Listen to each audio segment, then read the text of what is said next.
in terms of the experience that we've created at Annapolis Valley Health, we started by making the assumption or the commitment that we were wanting students to have a 2-week experience, and so to have them go through that for a 2-week period. And really the essence of it was we wanted a group of 5 to 7 professionals to come around who work in a similar area and assigned in a similar program, where they would come together and they'd be assigned one patient who required interprofessional care, and they would work up that patient, and they'd work together for the week, and then they would deliver a care plan back to the team as to what was the most appropriate way to care for that patient.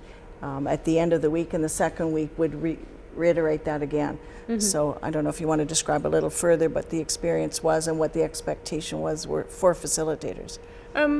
Well, I think the main part for us was that it needed to be a real life experience. It wasn't meant to be a make-work project. It wasn't meant to pull them away from their discipline-specific preceptor moments of learning. It was meant to be, this is how you're going to practice in the real world. So the expectations around this were that you would be assigned a unit, just as Beth said.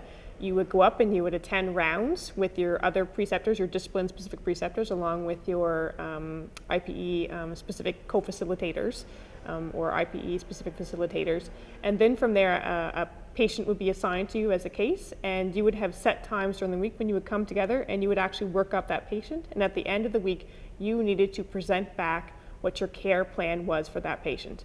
It was meant to be real world, and when you presented that back, you didn't just present it back to your preceptors, you presented it back to the care team that was responsible for that patient. So the expectation was that you were to manage that patient as a team.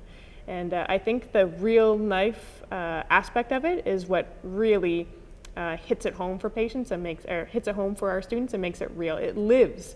It's not, as I said, not just a presentation that they throw together about some benefits of IP. It is how they actually do it. And the expectation is that they will, and that the preceptors will support them in doing it.